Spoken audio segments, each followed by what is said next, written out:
So let's talk about details, the final drive, and the referees. I went back and tracked it. Amanda's like, why are you doing this to yourself? Why? I was like, because I was stunned. I was in a moment of shock. So many things happened. I had to go back and rewatch it. Cowboys 1st and 5 on Philly 6 with 27 seconds left. 1st and 5 on Philly 6, 27 seconds left. False start, Tyler Smith. Was it? No doubt a false start in y'all's mind. Yeah, I didn't notice it. I didn't think to myself at the moment that was a bad call. I didn't think it was. But I could be wrong. That's why I'm asking you guys. I didn't think so. But we need to compare this also. We should have done this before the game. We need to compare this with the Lane Johnson technique. The Lane Johnson the rock back false start technique that everyone thinks he gets away with at right tackle. They explained that. Was it in the San Francisco game? Yeah, they explained that the whoever the official guy, the officiant is for NBC's broadcast, he explained why it's not a false start. Well, and I think it's I believe I can't remember because it's such a loophole. It's such a technicality. I believe it also would have something to do with the fact that he's like the position he's playing, like tackle versus guard, like the amount that you're allowed to like reset at tackle. So Tyler didn't agree with it. I thought it was ticky-tack. So now you're 1st and 11. You've gone backwards 5 yards. Good. Still just all you need is 11 yards, Sean. Dak Prescott gets sacked. Now we need to talk about this. Lack of awareness, some are saying. Dak has to know. Man, we need to watch this play 5 to 10 more times to figure out how fast Steele was beat. If Dak throws it away, is it a 10-second runoff? Because he's in the pocket. I give him the benefit of the doubt. He's making plays. He's basically Superman for your offense all day long. Have I criticized Dak in the past for not throwing the ball out of bounds? Yes. I'm going to blame Terrence Steele more so than blaming Dak for that sack that took place in that moment. Yeah, and I mean, look, a lot of the last 3 games, a lot of the plays that you've hit on, a lot of the big plays have been Dak extending and Dak not just getting rid of the ball or whatever else. And so you got to take the good with the bad. There are going to be times where him not getting rid of the ball is going to extend a play and you're going to get something out of it and you're going to get cut by it at times. And that was a time where it hurt you a little bit. He also got on him really quick. Steele's got to be better than he was yesterday. Steele cost He was horrific. He was bad. Horrific. Awful. It was about 3 seconds that from snap to contact with Dak. It was 27 at the snap and about 24 at the Are you watching contact. it? I went back and watched the video again. What do you think? I mean, it was quick. But he was in the pocket. Yeah, it would have been grounding to just throw it away. I mean, you could have thrown it in the vicinity of somebody just way overthrow it, right? But does he see the guy? Does he see him coming? Yeah, that's the front of you. That's your face. But where was he looking? Was he looking left? No, he was looking up. He was looking straight down the middle. I think his issue is instead of stepping up and flushing the pocket, he kind of stepped up but then stepped back again. Man, that's right. too bang. He went up and then back instead of just going up and then over. He could have ran, but I don't think he wanted to run in that situation. It's just wild to the split on that drive. Where when that drive starts, they need 86 yards with no timeouts. By the way, there was a lot of discussion there. Did you guys have a problem with leading into that drive, the fact that Turpin didn't catch it? He let it bounce for 6 seconds and waste even more time. That was something he was getting criticized a lot for just in the hallways was catch the ball. Like, you can't just let that bounce. But it's when you watch that play or just watch that drive, the fact that Philly shot themselves in the foot and gave you, 60 yards? It was like 60 yards of penalties. Yeah, they did. To get you down there. 3 penalties. And then you kind of balanced it out. You had the sack, you had the couple penalties. I'm watching it over and over. I'm not blaming Dak for that. I agree with Laufenberg. Like, the split millisecond of a decision to go ahead and do it. I'm blaming Terrence Steele. I'm not blaming Dak for that. That's me. That is what makes some quarterbacks like super, super elite and others not is that they are able to make that split second decision. But what's the decision there? The decision is intentional grounding. Well, I mean, no. I mean, you could have thrown it in right over the middle of the field. There's nobody there. That's not intentional grounding. No, Mike doesn't want him thrown in the middle of the field. Can't do that.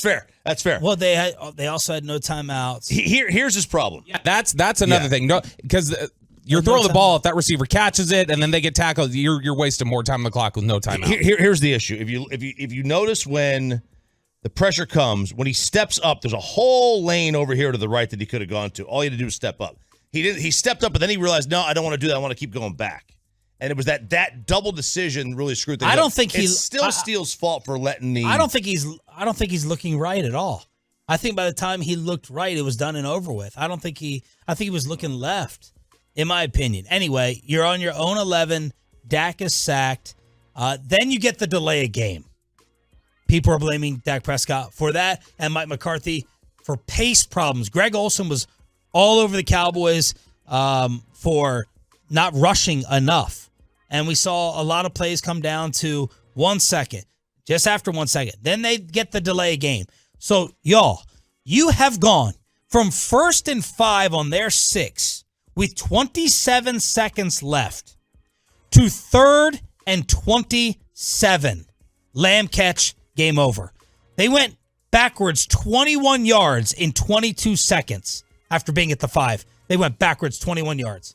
That is embarrassed? That is a lack of detail, unclutch, and dumb football team in the important moments.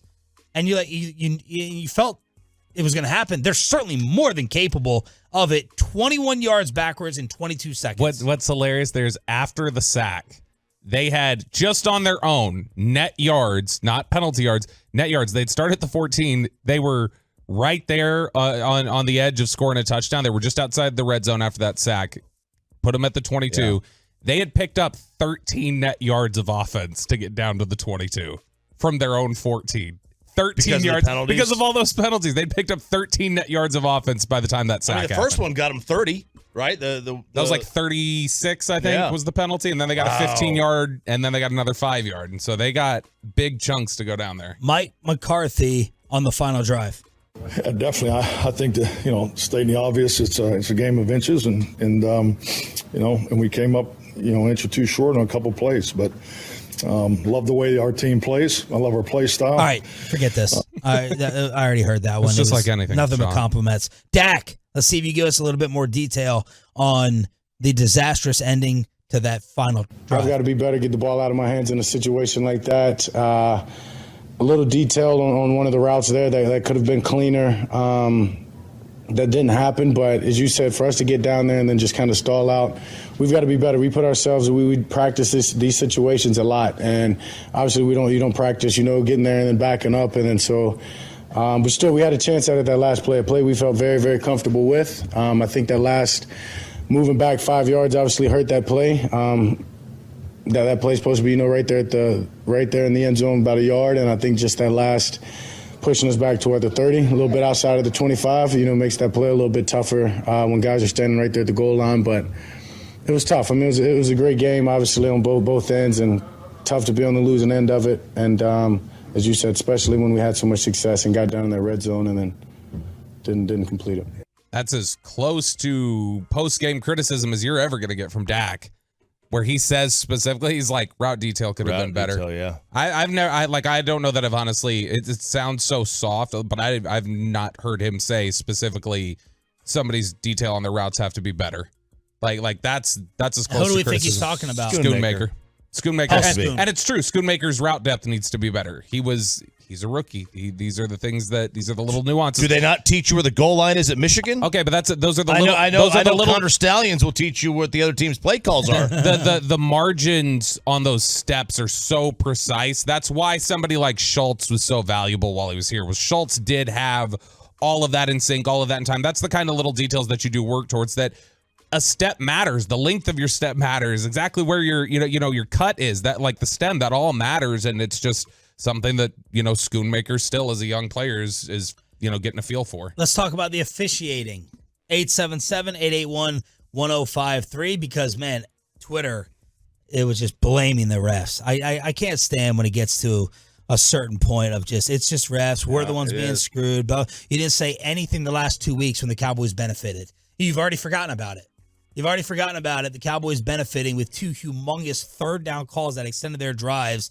I could argue it won the Charger game and was big early on in the Rams game, and you don't even know what I'm talking about because you just focus on the negative part of it. I had people telling me that Devontae Smith's touchdown was offensive pass interference against Deron Bland. Yeah. And it wasn't. It just wasn't. It was a perfect play. Just tip your cap, as Barkley would say. Deron Bland, he lost the rep. That's it.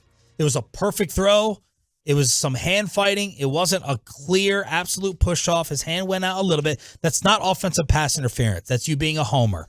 Micah held with 5 minutes left was the one that you had the biggest problem with, RJ Choppy. Yeah, that was a bad no call. Now there's holding on every play, sure. I thought it was a bad no call though, especially because it's right in front. I mean, there was a clear line to the head of to the referee. There was a clear line that he could see it. That I thought was a terrible missed call. And I'm shocked that Mike McCarthy and the Cowboys did not take this to the officiating in the post. That's usually they usually do that real quick. They usually run to ref blame. Tolos are blaming Jerry for coming on Tuesday with us and insulting the rest with his Halloween costume. Stephon Gilmore and Tyler Smith did a little bit. Tyler Smith did say when he talked about his false start, he said, I thought it was a little ticky-tacky. He's like, but I got to be better, blah, blah. Gilmore was the one who specifically, we asked him about the pass interference call that he got on A.J. Brown. That was a joke. That was my biggest problem. And Gilmore was like, they missed that. And he goes, they missed a lot of stuff tonight. They missed a lot of stuff a lot. And then he said, but you know what? What can you do? And we were like, did you get an explanation on that? And he goes, nope. And then I feel like Nick Sirianni, the worst part of that whole night for me, watching Sirianni's face, I hate his guts. I hate him so much. I really do. I saved a video of him early on after the first touchdown going like this, and I wanted to tweet it as trash talk back, but I wanted to wait until I felt the game was in hand, which of course it never was. I can't stand him. I can't stand him. You'd love him if he was here. Did they? Nope. Yeah, we would. Would not. Would Yes, not. He's a douchebag. Nope. He's a douchebag. Did they on the broadcast give off the feeling, and this is another one of these dumb little I'm going to be so smart things that I hate from Sirianni. Did they give off the impression that Hurts was not going to start the third quarter? Because Hurts did not come out of the locker room until 2 minutes left. And then when he did, Hurts stood off to the side with his helmet off. And it was Mariota with his helmet on standing with the offense when the kickoff happened. And then as they're going onto the field, Mariota started taking the steps and then turned around and Jalen Hurts sprinted out there and put on his... It was this dumb, like, haha, I'm going to make them think they're getting Mariota to start this drive. Yeah, Sirianni told Aaron Andrews, hey, you got an IV in my office. That's it. That's right. No I test. heard that. Sucks. No test done. Sucks. Got an IV in my Boy, office. that does show you that there's no halftime adjustments that are made. He's sitting in his office. Well, he's getting an IV. No. The coach sitting in his office. We don't know if he was sitting in the office. He could have seen Jalen Hurts getting the IV in his office. He didn't have to be sitting in there. I took it as he said he was sitting in my office with me. That's how I took that. Okay. They were just shooting the S. They were talking. That's right. Hanging out. So Micah held. That crowd, you'll never convince me otherwise, was intimidating. Sirianni and the crowd made that referee pick up the Bradbury Gallup flag, the shot to the helmet, the shot to the face. They threw it? No, never mind. Because they had called some defensive secondary penalties already on Philly. Crowd's getting furious. You were there, Bob. Getting more restless. Gallup gets hit in the face by Bradbury. Olsen's like, that's shot to the helmet. That's a shot to the head. They pick up the flag. Yeah, which that one was ridiculous. And we're like, oh, okay, here's what. And then they just come back and there is no foul. And I was like, oh, gosh, okay. There did feel like that was one of the times where I did feel like, all right, there's a little bit of you got pressured into picking that one up a little bit. But I think that happens naturally. I'm sure there have been times McCarthy or somebody else from the Cowboys have complained to somebody and, pressured them into picking it. It happens. That's something that happens across the NFL. I thought the officiating was equally bad last night. I thought it was just really rough all the way around. But ultimately, you didn't lose. Where do you think they got screwed? The Gilmore one was one where they got... No, where do you think the Eagles got screwed? Oh, I thought early on that there was some ticky-tack stuff on Philly. Well, I wrote down Schoon goal line early. I don't know why in my referee thing. Well, didn't he get called for a hold? He got called for the... He got called for the hold, but that was at like the 40. That wasn't goal line. But the other one we have to talk about, Udoga eligible. This was a big moment too. Now, who's responsible for it? Video afterwards from the internet was saying, look, Dak is checking him in over and over and over. Dak. Does Udoga have to check in? Yes. How does the process work? Udoga has to check in. So that's the thing we don't know. Dak definitely didn't. Dak, like, you can see it 3 times, like, is he good? Udoga says he checked in. I also recall a time where Jalen Tolbert said in Green Bay that, yeah, I checked to make sure I was on the line, and then the video showed he never checked to see that he was on the line. So I remember that. There's a little bit of CYA potentially there. Dak repeatedly checked in and was looking as like, okay, I'm not seeing anything. I guess we're good. But it is something that's why they say 71 has declared as eligible. Like, you have to declare yourself. And so they have to announce it. Yeah, Dak can't do it. And so the ref has to announce it. The ref has to announce it. Yeah. And so that's. Did you notice if the ref announced it? They did not. They did not. Nope. Detail. Aubrey kicking out of bounds. Detail. Got to find a new kicker. Philadelphia ended up scoring, I believe, a touchhdwn on that drive. They started on their own 40. Clanked the extra point, kicked one out of bounds. When he now, was now you want a new kicker. Yep. This is where the cracks begin. We talk about details. These are the details. So that was my referee questions, and then details, end of drive, disaster with the way it ended. Yeah, look, I mean, the referees, again, like a lot of that's just kind of noise. Like, teams get hosed throughout the year, they get benefited calls throughout the year. We talked about this during the World Series, and then the ALCS, like World Series Game 2 balances. Yeah, it balances out. Rangers got 10 of 11 strike calls that went their way, and in Game 7 of the World ALCS, they went. They got 11 of 14 in their favor, so it's like it all balances out, man. You can't have 4 drives in the fourth quarter. You can't get 6 points. You can't outgain Philadelphia 200-14 or whatever it is in the fourth quarter, and put up 6 points. That just can't happen. Yeah, and look, I mean, it should have been more. Schoonmaker learns how to run a route. It should have been more. Should have been 13 points. I would also like to see how much pressure was in Dak's face on the Schoonmaker goal line throw. It was there was some. They were coming right. I was like, did he have to get rid of that early, which cut the route shorter? I don't know. I have to go back and look at that again. He may have. I mean, he had already made his cut though, right? So he had already made his cut short of the line, and that's you can't do that. Like I know that he's young and everything, but they know exactly where the line. I'll show you. He got blitzed. That was right up the gut instantly. He was there. But like if Schoon had made his route a little bit deeper, another but did he have? step. But I wonder. Throw would have been there if Schoonmaker would have been deep enough. But now here's my question about the thing is that, and we were kicking this around in the media afterwards.